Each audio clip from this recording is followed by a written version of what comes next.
One of the things that happens in life is we all experience pain, and we have varying degrees of pain. I grew up in a suburb where really I didn't experience any significant difficulty, although I thought my whole life was difficult. But when I began to work after college in the inner city, where kids were going through things that I had only seen on television, I began to understand that I had not experienced significant pain. But for me at the time, between the ages of 13 and 17, having to do well in school and get a good GPA was painful. Having to get better and better at sports was painful. But then when I saw people who had to hope for a good meal every day, I realized that I wasn't experiencing that level of pain. So some of us are experiencing a pain that is painful for us, but it is far less painful than others are going through. That doesn't make our pain less relevant. It just puts our pain into perspective. And so what we're going to learn about today is if each one of us doesn't properly deal with our pain and let God help us transform our pain, we will transmit our pain. We're either going to deal with it or we're going to shoot it at somebody else. And of course, today, we see that happening in society. There are a few types of pain we need to identify.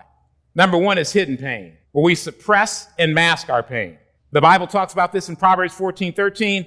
Even in laughter, the heart may be in pain, and the end of joy may be grief. We need to look beyond the smile and the laugh of our friend to make sure they're not in pain. And like a lot of times when we see people in pain emotionally, we avoid them, or when we're in pain, we avoid people, we suppress it and mask it. That's hidden pain. Visible pain, where we're broken by our pain. In Proverbs 15:13, a joyful heart makes the face cheerful, but by a painful heart, the spirit is broken. When our spirit's broken, we don't want to do anything. We don't want to get out of bed. We don't want to go to class. We don't want to hang out with people.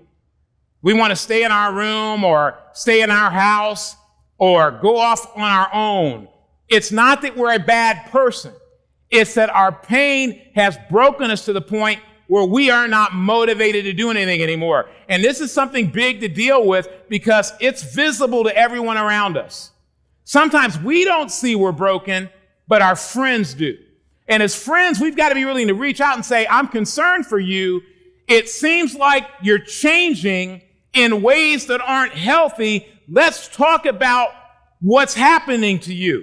Let's not just leave you there. Let's not just try to go do something fun so you can have 45 minutes to an hour of happiness. Let's get you to a place where you can be completely happy. And then there's self-inflicted pain. That's one we don't talk about much. But when I look at my life, I see a lot of self-inflicted wounds. That's pain we cause for ourselves. And what's the Bible say about that? Proverbs 19:3. A person's own foolishness leads him astray, yet his heart rages against the Lord.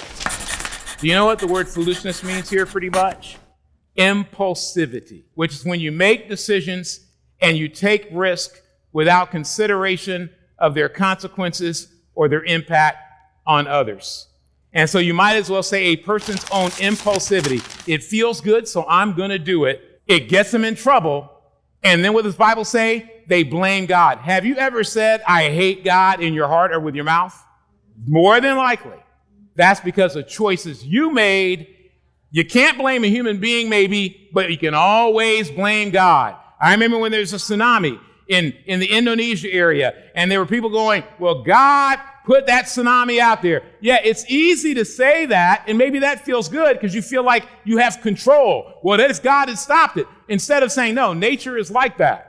And it doesn't give an explanation, and it doesn't give a warning, and tragedies and consequences of life just happen by chance. And that's one of the motivations to say, I want a relationship with God because I never know. That's what made me become a Christian. I read the book of Ecclesiastes and I felt great about myself. But then I thought, what if I get hit by a car? What if I get crippled? What if my brain gets damaged? And I was like, I don't have control of life. And I humbled out and said, I think maybe I need to check God out because the GPA isn't going to do what God can do for me. I think a lot of us need to look at the self-inflicted pain and deal with that. Pain, three kinds: hidden, visible, and self-inflicted.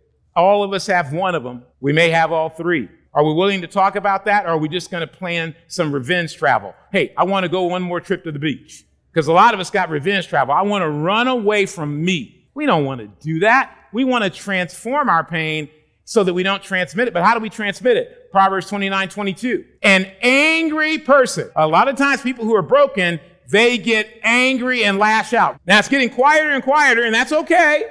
I feel you. I'm not trying to bring you down. I'm trying to bring some reality and then bring you up. Even a balloon starts on the ground until you fill it up with some helium so it can fly. So we're getting to the helium part.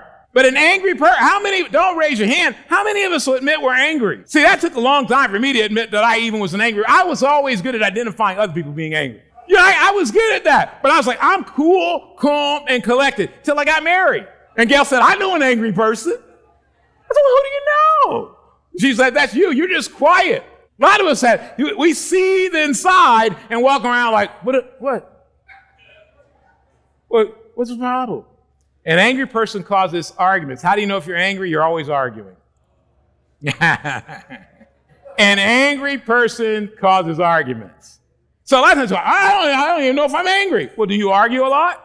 Well, you're angry then. An angry person causes arguments, and someone who's quick-tempered. That means if someone even walks up to you and says, hey, well, I was wondering, what do you want with me? That's quick-tempered. If you were in a Western, you'd kill everybody. How you doing? You'd kill everybody. And a lot of us, are quiet. We have quiet daggers, but some of us are quick-tempered. And I see what a lot of you are doing. You're getting overwhelmed now. You're like, I can't process this much information. That's not true. You're having trouble processing this much truth. Yeah. It's okay. Consider me CVS and you came for your vaccination. It's all right. You may feel a little something after the vaccination, but in a couple of days you'll be all right. An angry person causes arguments, and someone who's quick-tempered is guilty of many sins. So what happens when you're really angry and quick-tempered? You start getting into a bunch more sins like envy, blaming people. I won't even go that far. Transmit or transform. We got to make a choice. Are we going to sit in it, or are we going to move forward? Proverbs 28:1, Message translation. The wicked are edgy with guilt. Edgy. You ever around an edgy person? Like if you start talking about my Michigan Wolverines when the season starts, I will be edgy. You start talking about my Wolverines, I'm going to be edgy. But you ever talk to someone who's edgy? I talk to some people, when you talk about openness, you may share your sins with them, and hey, I'm struggling with this, and this, and they get a little edgy because they got junk they've not talked about, and they'll say, don't pressure me. I'm like, what is this? Talking about my life. Why are you all bringing God into the situation? I didn't even mention God's name. I was just sharing some things I was going through. See, edgy. Why are you always trying to get me to study the Bible? I didn't ask you to study the Bible. I went to the Boston University cafeteria one time, and I saw my friend Scott Green, who we were both leading Bible study groups in our dorm. And he sat down with a guy, and as soon as he sat down, the guy goes, I know about you. And Scott said, what do you know about me? Everybody you meet, you ask them to study the Bible.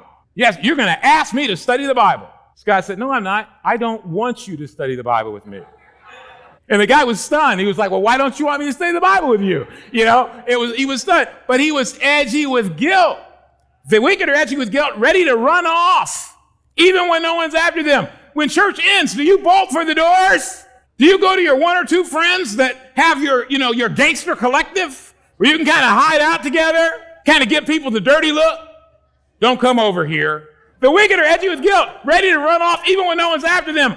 Look at this. Honest people are relaxed and confident, bold as lions. I don't know what more needs to be said. Proverbs 147:3. What does God do? He heals the brokenhearted and binds up their wounds, healing their pain and comforting their sorrow. We all want to feel better. I want to feel better every day. And God does that when he helps us transform our pain.